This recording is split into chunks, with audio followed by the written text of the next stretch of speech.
channel. Today I'm going to be making a quick and simple Easter tea or spring tea or whatever you want to call it. So I hope you enjoy this video. First, we are going to be making banana pudding. So you want to pour 2 cups of milk into a medium bowl, however big you want it. And then you want to get some pudding. Make sure I'm using this. And you're just going to want to pour it all in.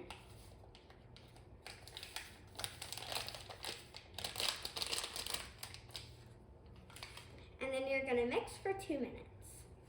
Okay, so when you're done mixing the pudding, and then you can start decorating in the cups or whatever you're going to use. We're using these cute single serve little tea glasses for our tea, but you can use whatever you want.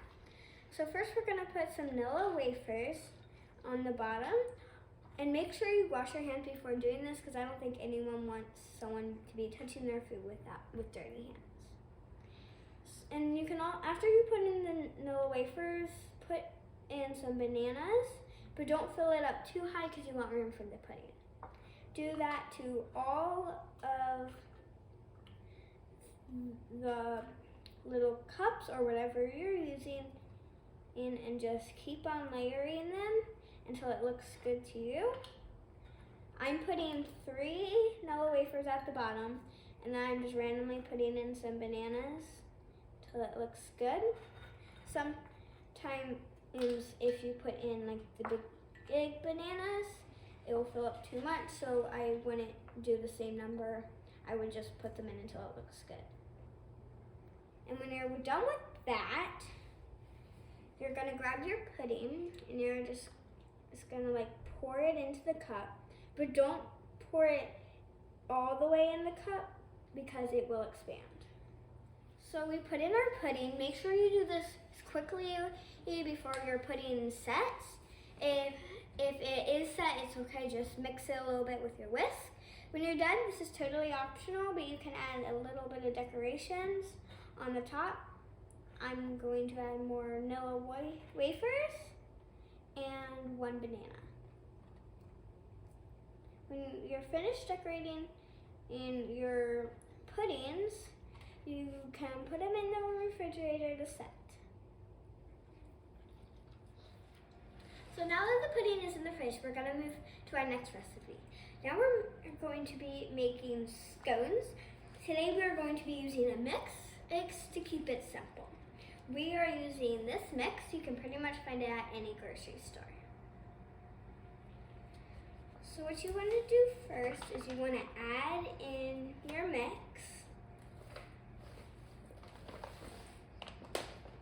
Smells good.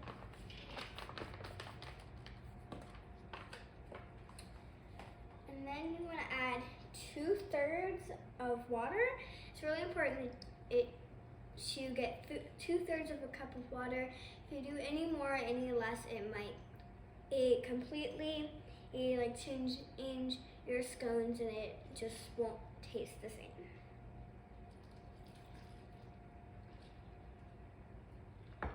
Then you're gonna mix it together. You kind of want a crumbly feel. If you see this crumbly feel, that's good. Don't add more water. You want a dough crumbly feel, almost like this. Okay. So when you're done mixing it, you're going to get some of your dough. You're gonna get your hands pretty sticky, and you're just gonna make little balls. They do not have to be perfect. You do not want them to be perfect. You're just kind of grabbing little balls. Try to make them about the same size though, and then you're just gonna slap them onto a table or whatever.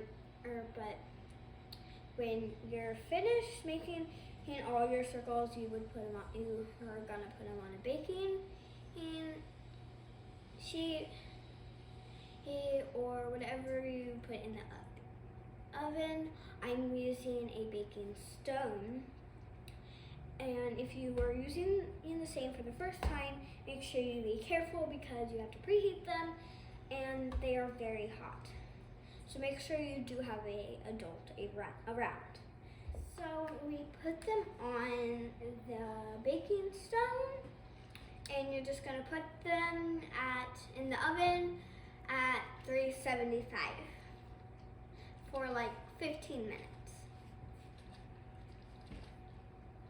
Now we're moving on to an egg salad. So we got hard-boiled eggs chopped into fourths, about a dozen, and are in here.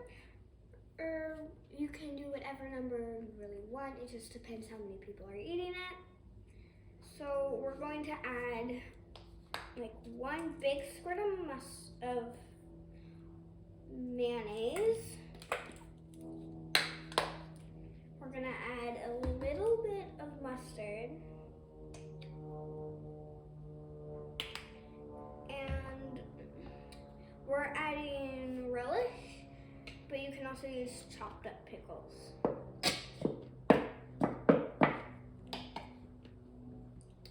And also a little bit of salt.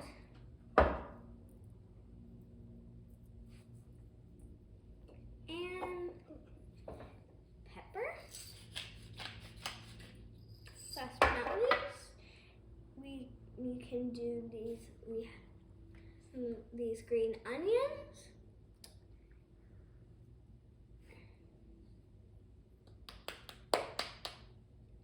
And then I'm just gonna grab something that you can like smush it up, almost like mashed potatoes.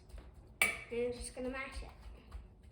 So we finished mashing the hard-boiled eggs, and now we have 4 pieces of bread for the sandwiches.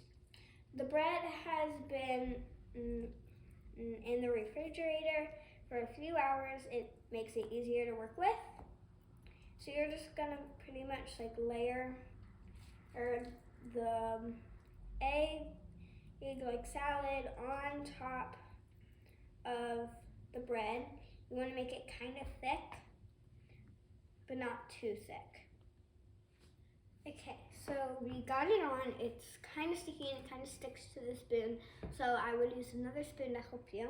Now we're just pretty much going to take another piece of bread and just put it on top and kind of press down. Usually for cheese, the crust will be cut off, but instead we're just going to cut it diagonal to make it easier.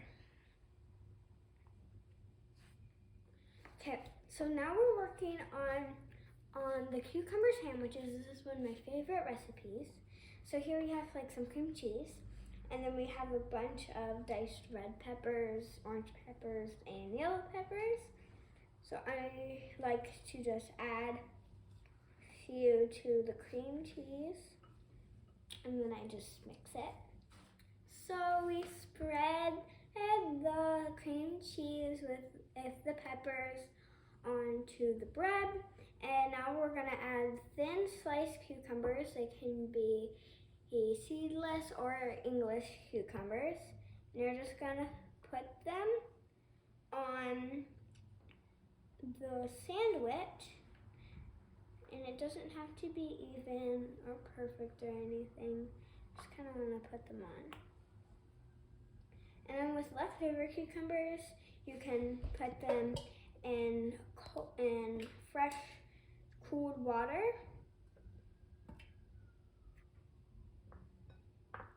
And then you can just plop the bread on top and press down.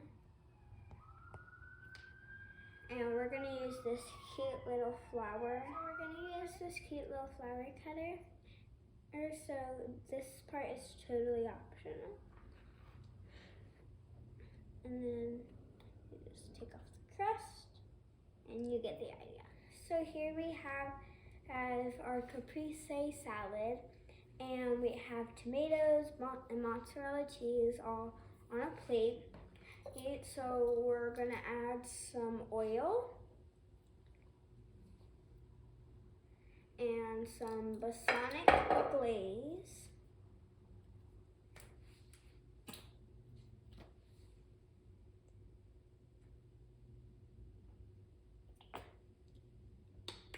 And last but not least, some salt. Usually we would add basil, but our garden doesn't have basil right now.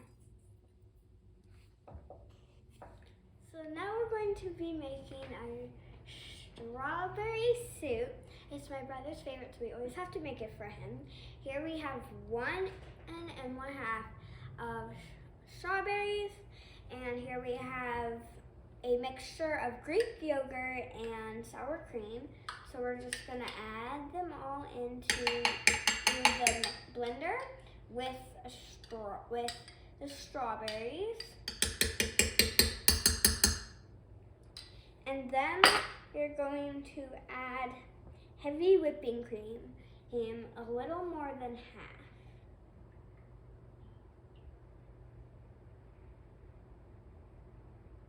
And then you're going to, of course, put the lid on.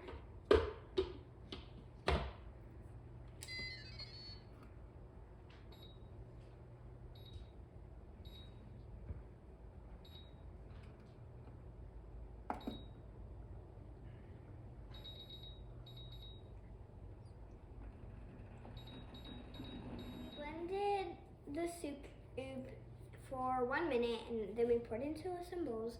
We used frozen strawberries, but so it can be served right away. But if you use fresh strawberries, you should probably let it chill in the refrigerator for a few hours or minutes. However long you think will be good for your family or whoever you will serve to. We are adding some mint, and if you don't have mint, that's okay. This is just a little extra touch for a touch. We have mint in our garden, and it grows all year round, so we have a almost endless supply of mint. So I just set the table, and we added whipped cream to the pudding, and we added little picks and the egg salad sandwich. I hope you enjoyed this video. I had a lot of fun making it, and I'll see you next time. Bye.